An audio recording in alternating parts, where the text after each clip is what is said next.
Alors, bonjour chers auditeurs, aujourd'hui je suis avec Margot. Bonjour Margot. Bonjour. Est-ce que tu peux te présenter en quelques mots Margot, s'il te plaît? Ouais, alors je m'appelle Margot, Oui. je suis photographe de l'amour, je Oui. dis. Je sais que ça te plaît. Oui. Parfois j'ai peur que ça fasse un peu naïf, mais en même temps, je trouve que ça colle bien à ma personnalité en fait, parce que j'ai un côté assez enfantin. Mhm. Et c'est quoi du coup pour toi photographe de l'amour? Qu'est-ce que tu photographies? J'adore photographier les humains, Ouais. les humains qui s'aiment ou qui aiment quelque chose ou quelqu'un, que ce soit des couples, juste des personnes toutes seules qui apprennent qui apprennent à s'aimer ou qui s'aiment déjà. Ouais. Ou aussi ça peut être, je sais pas, par exemple un professionnel, un entrepreneur qui se lance. Enfin, je Qui est parle de, passionné en fait. ouais, je parle de choses que j'ai déjà Ouais. photographiées. Ça veut pas dire que je peux pas photographier des Non, bien sûr. personnes qui sont déjà bien établies, mais en tout cas des entrepreneurs qui se lancent et qui aiment leur projet. Il Du y a coup, quelque tu chose vois. qui s'envole en fait. T'aimes bien le Ouais. côté décollage quoi. Ouais, bah, j'aime bien rapporter un peu de la spontanéité dans la photographie Mhm. et le côté de aller vraiment chercher qui est la personne et aller faire des photos qui lui ressemblent Mhm. vraiment. Alors c'est vrai que je me permets de parler donc de ton Insta, parce que moi je te suis sur Instagram et on voit les photos passer et c'est superbe. Il y a des photos de mariage que tu mets pas Ouais. mal et c'est vrai on voit qu'il n'y a pas de filtre, on voit qu'il n'y a pas de chichi quoi. Et c'est, enfin j'ai l'impression qu'en tout cas ce que tu veux photographier c'est vraiment comme si on voulait palper l'amour justement. Ouais, c'est ça. Bah, j'ai envie vraiment de ramener. Enfin, en fait, moi, je suis très émotive et du coup, j'ai vraiment envie de faire passer les émotions dans mes photos et c'est vraiment ce que j'ai envie de faire tout le temps, tout le temps. Mhm. Alors, bah, je suis contente d'y arriver parce que c'est pas forcément toujours évident. Ouais. Sur Insta, oui, je mets beaucoup de photos de mariage parce que j'ai un peu ciblé le mariage pour l'instant sur ma communication. Bah, c'est vrai que si tu veux voir l'amour c'est pas mal. Ouais, bah oui, voilà, c'est ce qui est un peu Normalement. plus évident. Ouais. Mais j'aimerais bien après communiquer aussi sur d'autres choses que je fais parce que je fais aussi autre chose. Donc Dis-moi, plus. dis-moi, dans le Bah, micro, dis-moi tout. non, non, non, mais c'est ce que je disais justement déjà dans la Ouais. présentation. C'est pas que du mariage, Ouais. c'est aussi plus des séances photos pour les couples, mais pas que. Ça peut aussi Mhm. être des sœurs, des personnes, juste des femmes qui ont besoin qui ont besoin ou envie de faire une séance photo pour un petit peu se retrouver. Voilà, ou alors ça peut être, comme je te disais, des professionnels qui ont Mhm. envie de rien que de juste des photos, eux, pour leur propre communication, mais des photos qui leur ressemblent vraiment et qui Ouais. ressemblent vraiment aux valeurs qu'elles veulent transmettre de leur entreprise, par exemple, tu vois. Ouais, le côté justement très très humain de la personne quoi. Ouais, c'est ça. Ok, c'est beau ce que tu dis, j'adore. Et du coup, est-ce que tu as toujours été photographe? Déjà, quel âge tu as? Parce que ça m'intrigue toujours. Tu as quel âge? J'ai 28 ans. Je viens d'avoir 28 ans. Et ça fait combien de temps du coup que tu es photographe de l'amour? Bah, ça fait 2 ans que j'ai créé mon entreprise, un petit peu moins de 2 ans. Euh, Après, j'ai fait beaucoup, beaucoup de photos avant, mais Ouais, plutôt en loisir. d'accord. Et par contre, j'ai pas fait d'études de photographie. Enfin, si, je me suis formée, mais dans la photo, il y a beaucoup de formations que tu peux faire via des plateformes Mhm. assez qualitatives. Je pense notamment à une qui s'appelle Ampara. J'ai beaucoup utilisé ça. Et sinon, après, j'ai un parcours un peu plus classique. Tu faisais quoi justement avant? Oui, j'avais envie de savoir. Ouais, bah alors moi, avant, donc, j'étais étudiante et entre deux, j'ai un peu bossé dans le domaine associatif. Et étudiante en quoi? J'ai fait des études d'expertise de politique sociale. En gros, c'est de Ah la oui, rien à gestion de voir. projet, Ok, mais appliquée au domaine du social. d'accord. Donc, pour travailler, par exemple, euh, dans l'associatif ou dans la fonction D'accord. publique ou alors dans l'économie sociale et solidaire. Ok. Et du coup, tu disais donc tu as travaillé dans des associations à côté? C'est ça que tu disais? Pendant Ouais, tes c'est études? ça. Après mes études, en fait, j'ai travaillé dans une association qui faisait du mentorat pour les jeunes qui étaient en difficulté scolaire ou sociale. Ok. Et moi, voilà, j'étais chargée de projet là-bas. D'accord. Alors, chargé de projet, je suis désolée, hein, mais chargé de projet, c'est pas des mots que je comprends vraiment en fait. Moi non plus. Ok, ça me rassure, merci. Non, je rigole. Mais en gros, chargée de projet, c'est toi qui vas coordonner. Tu vas être... c'est difficile à expliquer, mais Ce projet, c'est quoi? C'est toi qui décides d'un projet ou on te donne un projet? Non, on me donne un projet. Okay. On me donne un projet. Là, par exemple, c'était sur le mentorat. Donc, c'était à moi. En fait, on va te dire, voilà, toi, nous, on fait du mentorat. Toi, tu t'occupes de recruter, par exemple, des bénévoles qui vont mentorer des jeunes en situation... qui sont collégiens ou en école primaire, qui ont un peu des difficultés pour faire leur devoir, pour s'organiser et tout ça. Et ensuite, c'est à moi de les mettre en relation, de s'assurer que le mentorat se passe bien, de faire le lien avec la famille, tout ça. D'accord. Et ça te plaisait, ce travail? J'aimais bien le projet. Ouais. J'aimais bien l'action globale, mais par contre pour les tâches un peu plus quotidiennes, ça me plaisait un peu moins parce qu'en fait c'était beaucoup mine de rien, de beaucoup d'ordinateurs et tout ça. Donc c'était quelque chose que j'aimais moins. Et en fait moi au-delà de ça, j'ai toujours voulu depuis que je suis au lycée, je pense, j'ai toujours voulu créer quelque chose qui vienne de moi, en fait. De travailler pour mon propre projet. C'était vraiment quelque chose que j'avais très, très fort en moi. D'être finalement entrepreneur, quoi. Ouais, c'est ça, exactement. C'est juste que je l'ai jamais... je me suis jamais vraiment conscientisée. Et quand j'étais plus jeune, j'avais pas l'impression d'être créative du tout. Ah oui, ok. Ouais. Parce que pourtant, tu faisais déjà des choses créatives? Bah, en fait, non, la photo, c'est venu un petit peu plus tard. Je devais avoir 18-20 ans. Et en fait, à la base, c'était juste... je reliais pas vraiment la créativité à la photo. Pour moi, la créativité, c'était vraiment... Est-ce que tu sais dessiner? Oui, alors t'es créative, sinon, non. Voilà. Ça s'arrêtait un peu à ça. Okay. Et donc, je me sentais pas vraiment créative et je me voyais pas vraiment faire quelque chose, en tout cas de mes mains un peu, tu vois. Qui était lié à toi directement, en fait. Ouais. Ok.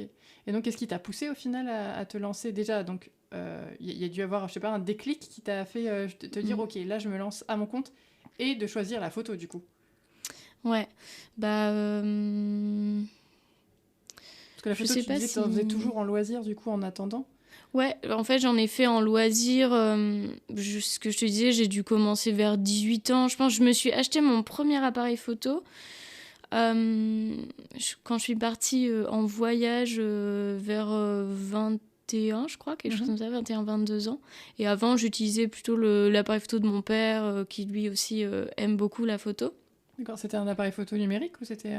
Ouais, c'était un appareil photo numérique, un réflexe Canon. D'accord. Et du coup, donc, j'ai pas vraiment eu de déclic. C'est venu assez naturellement. J'ai juste fait de la photographie de plus en plus. Ouais. Je me suis intéressée à de plus en plus de choses. Au début, comme j'étais en voyage, c'était beaucoup des paysages. Après, je me rendais compte que j'aimais bien la photo de rue pour ce côté un peu plus vivant, où on pouvait incorporer des gens dans les photos et tout ça. Et en fait, quand j'ai commencé quand j'ai acheté mon appareil photo, je me suis dit ok, je passe jamais parce que donc sur les appareils photo, on peut tout mettre en automatique. Oui. Ou alors travailler en manuel. Et j'ai dit ok, je mets jamais mon appareil photo en automatique, je le fais en manuel et j'apprends.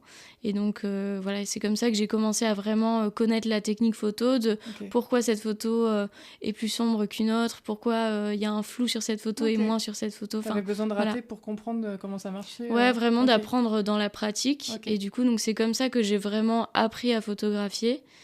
Et ensuite, ça a été... je sais pas, ça a été quelque chose qui s'est relié un peu parce que d'un côté j'avais envie d'entreprendre et de l'autre j'avais la photo et au début je l'envisageais pas du tout et petit à petit ça a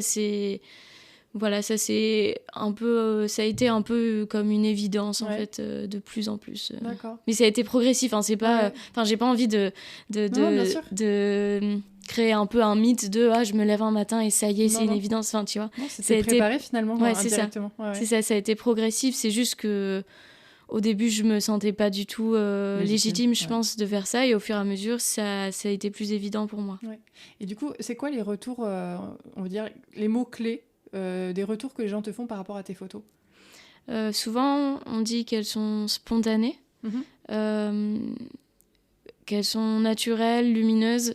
et que je guide les gens assez bien pour qu'ils soient à l'aise et mis en confiance. Et ça, c'est vraiment quelque chose que je suis hyper contente d'avoir ces retours-là. Ça se voit dans ses yeux, là, tout de suite. Et du coup, comment ça se passe? Donc, quelqu'un qui voudrait prendre... Alors, mis à part les photos de mariage, où voilà, c'est assez classique, finalement, on prend rendez-vous, j'imagine. Mais comment ça se passe, en fait, justement, pour... Imagine, je vais prendre une séance avec toi. Comment ça se passe? Est-ce que tu prends rendez-vous et c'est directement une séance? Ou comment tu procèdes? Non, en général, ce qu'on fait, c'est qu'on fait minimum un rendez-vous avant. Ça dépend un petit peu. Parfois, les gens me contactent et directement, ils me disent « J'aimerais prendre rendez-vous avec toi pour discuter de pourquoi pas faire une séance. » Donc là, on fait un rendez-vous. Quand on peut le faire en physique, c'est mieux. Je le fais en physique si je peux. Après, ça va dépendre un petit peu. Pour les mariages, il y a évidemment plusieurs rendez-vous parce que c'est vraiment, pour moi, très important de connaître les personnes, enfin le couple que je vais photographier et que je vais suivre toute la journée. Et aussi tout ce qui est organisation plus du mariage, le planning et tout ça. Oui, parce que c'est des photos que tu fais le jour J, c'est pas des séances photos que tu fais avant ou après. Il y en a qui font ça des fois. Il y en a qui font, ça s'appelle une séance engagement, donc c'est plutôt avant. Enfin, on peut la faire après, mais c'est plus fréquent que ce soit avant. Donc là, c'est vraiment une séance photo de couple à part entière de 2 heures. On prend le temps. Et après, non, la séance engagement, c'est en option, c'est si le couple en a envie. Mais par contre, il y a vraiment... c'est surtout le jour J, en fait, où je vais les suivre toute la journée. Le plus souvent des préparatifs jusqu'à la soirée ou jusqu'au vin d'honneur, ça dépend un petit peu de ce qu'ils ont envie. Et là, il faut vraiment bien anticiper parce que, évidemment, j'interviens pas du tout pendant la journée, sauf on fait un petit moment de photo de couple où là je vais les guider, mais sinon j'interviens pas. Et donc c'est à moi de me déplacer, d'anticiper, d'avoir un travail quand même d'observation pour pouvoir me placer en fonction de ce qui se passe et pouvoir anticiper les bonnes choses. Et le fait de les rencontrer avant, donc finalement que ce soit avec pour les mariages ou pour les autres personnes qui viennent te voir, le fait de les rencontrer avant, tu disais c'est pour parce que tu as envie de les connaître avant, c'est ça? Et pourquoi? En fait, ça fait partie de ma façon d'appréhender la photo. Pour moi, c'est vraiment extrêmement important de savoir de connaître la personne que je photographie pour faire des photos qui lui ressemblent le plus possible et qui permettent de raconter son histoire et que ce soit pas juste des photos un peu moins personnelles. Le but, c'est qu'elles soient uniques et qu'elles lui colle à la peau, quoi. Ouais, en fait, en gros, ce que j'entends, c'est que tu veux que la photo leur ressemble au niveau finalement personnalité et émotionnel et pas juste, tu prends pas juste une image en photo, en fait. Ouais, c'est ça, exactement. Ok, c'est beau, j'adore. Et du coup, qu'est-ce que tu dirais, par exemple, parce que tu parlais aussi des fois qu'il y a des femmes que ça peut aider, enfin, que tu aimes bien aussi les femmes qui commencent à prendre conscience d'elles, qui ont envie de se sentir mieux dans leur peau. Moi, je sais que c'est comme ça qu'on avait commencé à en discuter toutes les deux. Comment ça se passe? Quel effet la photo peut faire sur quelqu'un qui n'est pas bien dans son corps, justement? Je pense qu'en fait, de juste se voir à travers les yeux d'une autre personne, qu'elle soit photographe ou non, d'ailleurs, je trouve que... en fait, on est hyper dur avec sa propre image et beaucoup moins avec celle des autres. Voilà. Quand tu dis « on », tu parles de tout le monde ou tu parles des femmes? Tu parles de... je pense que tout le monde. Je pense tout le monde. Après, oui, les femmes, de par l'exigence de la beauté de la femme, qui est un peu plus sociétale, je pense que les femmes, on est particulièrement touchées. Et moi, je suis une femme, donc je vais peut-être plus parler pour elles aussi. Je me considère plus à même d'en parler. Mais oui... Se voir dans le regard de l'autre, tu es en train de dire que ça leur permet de se voir dans le regard de quelqu'un d'autre. Ouais, c'est ça exactement. Merci, j'avais un peu perdu le fil. Oui, donc je pense que déjà, se voir à travers le regard de quelqu'un d'autre, c'est hyper... ça fait du bien. Je pense vraiment que ça peut faire du bien. Et après, moi, forcément, je vais avoir aussi, de par... mon travail de photographe, une observation particulière. Je vais savoir mettre en valeur des choses du corps ou du visage, de la personnalité de la femme que je vais le voir. Pas forcément elle, en fait. Ouais, c'est ça. Ça, je vais le voir. Et je pense qu'en fait, le fait après de se voir en photo, c'est hyper... Enfin, ça peut être hyper positif parce que, en fait, on se dit, en fait, je m'imaginais pas du tout comme ça. Je pensais pas être aussi à l'aise, aussi...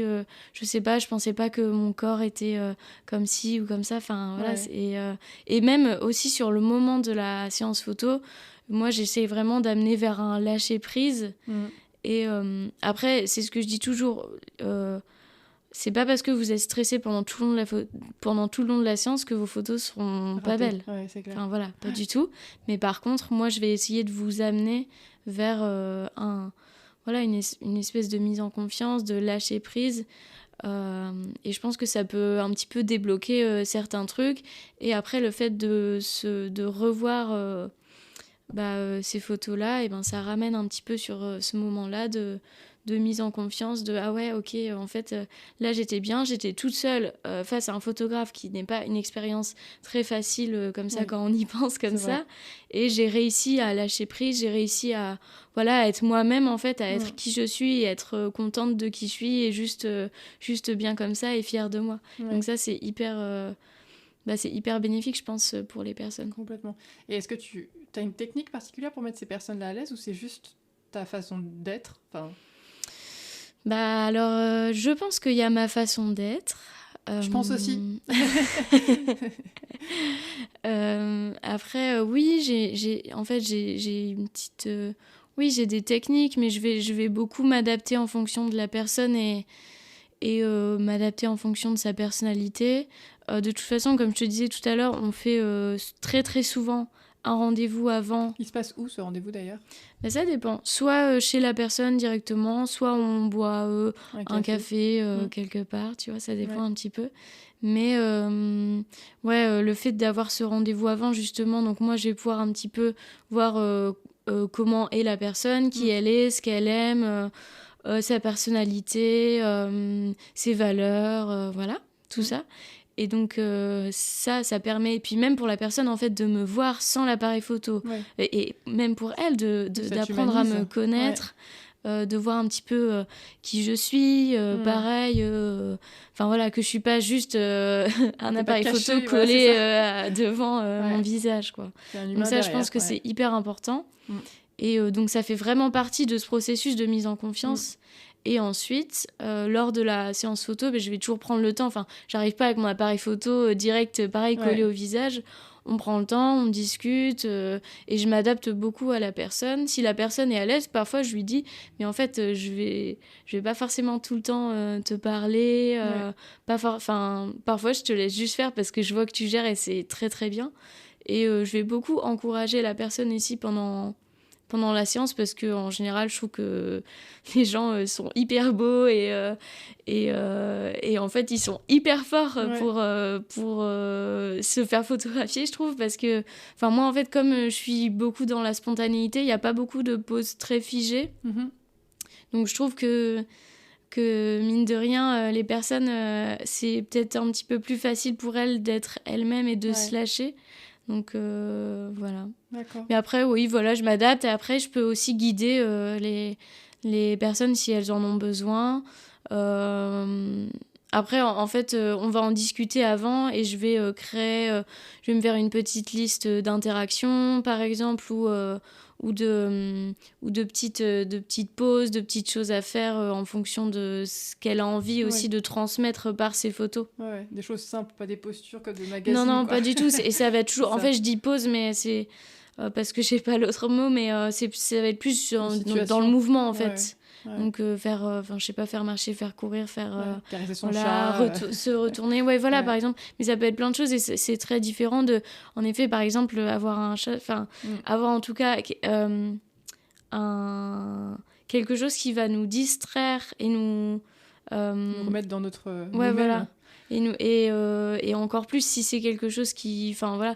Un chat, par exemple, c'est hyper bien parce que, du coup, c'est son animal, c'est son histoire, quoi. Ouais. Et donc c'est hyper bien, mais ça peut être aussi par d'autres accessoires. La dernière fois, on avait pris un miroir, par exemple, tu vois. J'avais un petit miroir qu'on met normalement sur un mur, donc là je l'avais pris et on avait fait un petit peu des photos comme ça. Il y a plein de prétextes en fait qui permettent de mettre à l'aise la personne. Ouais, ok. C'est génial, j'adore. Est-ce que tu fais des expositions des fois? Non, j'en ai jamais faites. J'aimerais bien. Ouais, alors là, justement, j'ai fait des photos, j'ai fait des séances individuelles pour Octobre Rose. Mhm. Et donc là, c'était réservé aux femmes. Et j'ai contacté la Ligue contre le cancer pour justement, pourquoi pas, exposer après. Donc on verra si ça se fait ou pas. Tu peux nous parler justement c'est vrai que j'avais vu passer ce projet tu prenais en photo les bustes, c'est ça? Ouais, bah pas forcément. Je voulais un peu en effet avoir une photo à chaque fois symbolique, donc qui revenait un petit peu tout le temps, où donc j'ai une fleuriste qui m'a fait un bouquet de roses rose. Ouais. Et donc en fait le but c'était un petit peu de jouer avec ce bouquet, de le mettre par exemple devant sa poitrine, enfin voilà ce genre de photo. Donc j'avais un petit peu cette photo à chaque fois emblématique que j'avais un peu envie de reproduire pour chaque femme. Et après, c'était une séance un petit peu plus classique. On prenait le temps aussi, pareil, au début, elle était un petit peu plus habillée qu'à la fin, quoi. Ouais, d'accord. Il y a beaucoup de femmes qui se sont prêtées au jeu, justement, parce que comme c'est dénudé, on peut se poser la question, est-ce que les femmes ont osé faire ça? Ouais, bah après, moi, je l'ai communiqué hyper tard. Et je ne l'ai pas beaucoup communiqué. Et j'avais qu'une journée. En plus, j'étais malade. Enfin, bon, bref. Il y a eu... C'était pas la bonne année. Il y a eu un peu des circonstances qui ont fait que j'en ai pas parlé plus que ça. Ouais. Donc là, j'avais pas énormément de femmes. Elles étaient 4. Mais en fait, tu vois, ça reste donc chouette. Parce que donc, je précise quand même que donc, les femmes venaient et elles payaient, mais tu donnais les bénéfices à la Ligue contre le cancer. Ouais, c'est ça. En fait, c'était sous forme de don. C'était un don libre, elle choisissait le montant et c'était directement sur une cagnotte que j'avais créée sur le site de la Ligue. On peut faire ça. Voilà. Non, mais c'est super chouette. Est-ce que tu as d'autres projets dont tu aimerais nous parler? Peut-être des projets à venir? Est-ce que tu as des idées, des petites lumières qui sont en train de s'allumer? Alors, des idées, j'en ai plein. Là, en fait, moi, ça fait pas hyper longtemps que je suis arrivée à Caen. Avant, j'étais dans le Loiret. Du coup, en fait, il y a beaucoup de choses à construire. Donc, en fait, c'est surtout ça. C'est surtout continuer à te faire connaître. À me faire connaître, à rencontrer du monde, rencontrer des gens qui peuvent être intéressés par mon projet. Et voilà, c'est surtout ça. Il y a ton agent aussi qu'on peut rencontrer, Mathilde. Donc Mathilde qui est prof de yoga, c'est son agent parce qu'elle a plein de photos de toi et qui sont magnifiques. Ouais, Mathilde, c'est un de mes premiers soutiens et c'est trop bien de s'entourer de personnes comme elle, justement. Puis ça permet de voir, parce qu'effectivement, sur ton profil, il y a beaucoup de photos mariage et sur son profil, elle, pour le coup, on la voit, enfin, moi qui la connais un petit peu, je trouve que ça la représente tout à fait. On la voit en action, en train de donner ses cours, on la voit, c'est des photos très naturelles, très Mathilde, en fait. Ouais. C'est ça. Donc, ok. Et écoute, je te remercie en fait d'avoir partagé tout ça avec moi. Je trouve ça vraiment chouette. Si jamais tu as d'autres projets que tu as envie qu'on en parle, tu reviendras parler au micro. Mais en tout cas, et si tu as une expo aussi un jour, parce qu'on en était là du coup, mais si un jour tu fais une expo, n'hésite pas à nous dire. Carrément. Et merci beaucoup pour ce partage. Merci à toi. À bientôt.